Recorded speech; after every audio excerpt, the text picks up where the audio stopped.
أهلا بكم مشاهدينا الكرام في هذا الموعد الإخباري. إليكم أبرز العناوين. مجلس حكومي قريب سيصادق على زيادة 1500 درهم في الأجور بأثر رجعي. قانون الإضراب يدخل حيز التنفيذ ويشعل مواجهة جديدة بين الحكومة والنقابات. 400 مليون سنتيم مفقودة، زيوت مغشوشة، السلطات تحت ضغط لإصلاح سوق حيوي يهدد الاقتصاد والصحة العامة. مقاطعة المغاربة تضرب كوكاكولا، الشركة تسحب إعلاناتها من السوق. مزيد من الأخبار الوطنية تشاهدونها، لكن قبل البدء لا تنسوا الإعجاب بالفيديو والاشتراك في القناة ليصلكم كل جديد. أهلا بكم. يعيش قطاع الزيوت في المغرب على وقع فضائح متتالية باتت تهدد ثقة المستهلكين والتجار على حد سواء. ففي مدينة طنجة ضبطت السلطات كميات من زيت الزيتون المغشوش كانت تباع بسعر لا يتجاوز 30 درهما للتر الواحد، أي أقل بكثير من كلفة الإنتاج الحقيقية التي تفوق عادة 60 إلى 70 درهما للتر. هذه الفجوة الكبيرة في الأسعار دفعت المرصد المغربي لحماية المستهلك إلى التحذير من مخاطر المنتجات الرخيصة بشكل غير منطقي، معتبرا أن وراءها ممارسات غش خطيرة قد تشمل خلط الزيت بمواد مجهولة أو تسويق منتجات قديمة وفاقدة للجودة. بالتوازي مع ذلك تفجرت بمدينة القنيطرة قضية نصب كبرى بطلها موزع زيوت مائدة معروف اختفى فجأة بعد أن جمع من عشرات التجار أكثر من 400 مليون سنتيم مقابل طلبيات لم يسلمها لهم. الموزع الذي كان يحظى بسمعة جيدة وأسعار تنافسية ترك ضحاياه في مواجهة خسائر ثقيلة وصدمة غير مسبوقة في سوق المواد الغذائية. القضيتان معا تكشفان هشاشة سوق الزيوت سواء من حيث الجودة أو نزاهة المعاملات التجارية. ويرى متتبعون أن هذه التطورات تفرض على السلطات تكثيف الرقابة وتشديد العقوبات من أجل حماية المستهلكين والتجار معا، والحفاظ على ثقة المغاربة في منتوج استراتيجي لا غنى عنه على موائدهم. وفي سياق مختلف، أعلنت اللجنة الوطنية للأطباء والصيادلة وأطباء الأسنان الداخليين والمقيمين عن التوصل إلى اتفاق مع وزارة الصحة خلال اجتماع عقد في الرباط بتاريخ 22 شتنبر 2025 يقضي بزيادة 1500 درهم في أجور الأطباء الداخليين والمقيمين غير المتعاقدين، على أن تصرف بأثر رجعي اعتبارا من يناير 2025. ويأتي هذا القرار ليتم إدراجه ضمن جدول أعمال المجلس الحكومي القادم، ما يعكس أهميته وإلحاحه على مستوى السياسات الحكومية. وشمل الاتفاق أيضا مراجعة مدة العقود بالنسبة للمقيمين المتعاقدين، ودمج الأطباء في نظام الأجر المتغير فور تفعيله في المجموعات الصحية الترابية، إضافة إلى تحسين نظام تعويضات الحراسة والإلزامية لضمان العدالة والفعالية. كما أكدت الوزارة التزامها بتمكين الأطباء من التأمين الإجباري عن المرض والحماية من حوادث الشغل والأمراض المهنية، مع الحفاظ على مجانية العلاج في المراكز الاستشفائية الجامعية. وأوضحت اللجنة أن باقي المطالب لا تزال قيد الدراسة، وسيتم تضمينها في مشروع مرسومي وزاري يعرض قريبا على اللجنة قبل إحالتها على المصادر الحكومية، مع تنظيم المباريات القادمة للداخلية والإقامة بعد صدور المرسوم بصيغته النهائية لضمان الوضوح القانوني ومبدأ تكافؤ الفرص.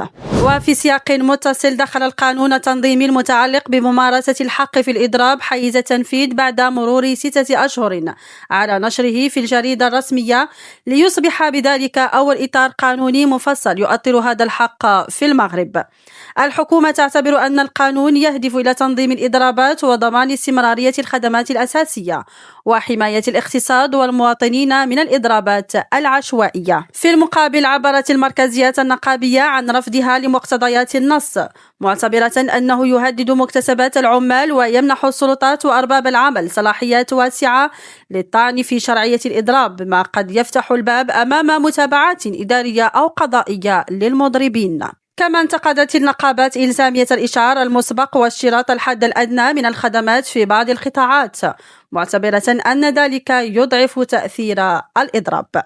ويرى مراقبون أن التطبيق العملي للقانون سيشكل الاختبار الحقيقي لمدى قدرته على الموازنة بين الحق الدستوري في الإضراب وضمان استمرارية المرافق في وقت تتوعد فيه النقابات بالتصعيد واللجوء إلى الاحتجاجات أو المنظمات الدولية للدفاع عن حقوق الشغيلة. وفي تطورات أخرى، شهدت الأسواق المغربية في الأسابيع الأخيرة حملة مقاطعة غير مسبوقة استهدفت منتجات شركة كوكاكولا، حيث أبدى المستهلكون استجابة قوية على منصات التواصل الاجتماعي وفي المتاجر. وتحولت هذه المبادرة من مجرد حركة إلكترونية إلى تأثير اقتصادي ملموس، حيث أدى تراجع المبيعات إلى دفع الشركة لاتخاذ قرار سحب إعلاناتها من السوق المغربية، وفق ما أكده مصدر من إحدى شركات الإعلان، مشيرا إلى أن القرار جاء بسبب انخفاض العائدات. ويرى محللون أن هذه الخطوة تعكس فشل كوكاكولا في فهم التحولات الاقتصادية والاجتماعية في المغرب، حيث أصبح المستهلكون قادرين على ممارسة تأثير مباشر على أرباح الشركات الكبرى. ويعتبر سحب الإعلانات تحذيرا ضمنيا لجميع الشركات الأجنبية في المغرب بشأن أهمية الاستجابة لمطالب المستهلكين والحفاظ على سمعتها في السوق. وتوضح الحملة أن وعي المستهلك المغربي أصبح عاملا مؤثرا في القرارات الاقتصادية، وأن تجاهل مطالبه قد يؤدي إلى خسائر مالية وإضرار بالسمعة، ما يجعل مراقبة تفاعلات السوق المحلي واستجابته ضرورة استراتيجية لأي شركة تعمل في المغرب. أعلنت مؤسستان مالية عن إغلاق عشرات الحسابات البنكية بعد ورود إشعارات رسمية تفيد استغلالها من قبل شبكات نصب إلكتروني تستهدف ضحايا عبر منصات التواصل الاجتماعي، وخاصة تطبيق واتساب، كإجراء احترازي لوقف الأنشطة غير القانونية. ويعتمد أسلوب الاحتيال على عروض ربحية على وسائل التواصل، حيث يعرض على الضحايا المشاركة في ترويج منتجات مقابل عمولات، ثم يقنعون لاحقا بضخ أموال للاستثمار عبر حسابات محلية وأخرى بالخارج، مع وعود بعوائد مرتفعة تصل أحيانا إلى 100%. كما تستعمل الشبكات نموذج التسويق الهرمي، مستقطبة مستثمرين جدد مقابل نسب من استثماراتهم. ووردت حالات استثمار مبالغ كبيرة تجاوزت 70,000 درهم، وتقدر بعض المنصات الاحتيالية أرباحها اليومية بأكثر من 500,000 درهم. وتستخدم هذه الشبكات حسابات بنكية مسجلة بأسماء أشخاص آخرين للتغطية على عملياتها الاحتيالية، مما يصعب رصد التحويلات وتتبعها. وأكدت المصادر على ضرورة تكثيف المراقبة المصرفية وتعزيز التوعية الرقمية للمواطنين، واتخاذ إجراءات أسرع من قبل الجهات الأمنية والمالية لحماية المدخرات وقطع موارد هذه الشبكات. وقبل الختام، تمكنت عناصر الشرطة بمنطقة أمن مولاي رشيد بمدينة الدار البيضاء صباح أمس الجمعة 26 شتنبر من توقيف شخص يبلغ من العمر 22 سنة من ذوي السوابق القضائية، وذلك للاشتباه في تورطه في قضية تتعلق بإلحاق خسائر مادية بممتلكات خاصة. وكانت مصالح الشرطة بمدينة الدار البيضاء قد تواصلت بإشعار حول تورط شخص في حالة غير طبيعية في إحداث الضوضاء في الشارع العام وإلحاق خسائر مادية بمجموعة من السيارات المستوقفة بحي الفضل، وهو ما استدعى التدخل الفوري لعناصر الشرطة وتوقيفه بعد مرور وقت وجيز من ارتكاب هذه الأفعال الإجرامية. وقد تم إخضاع المشتبه فيه للبحث القضائي الذي يجري تحت إشراف النيابة العامة المختصة، وذلك للكشف عن جميع ظروف وملابسات هذه القضية، وكذا تحديد الخلفيات الحقيقية وراء ارتكاب هذه الأفعال الإجرامية. بهذا نصل إلى ختام نشرتنا الإخبارية. شكرا على حسن المتابعة، وإلى اللقاء.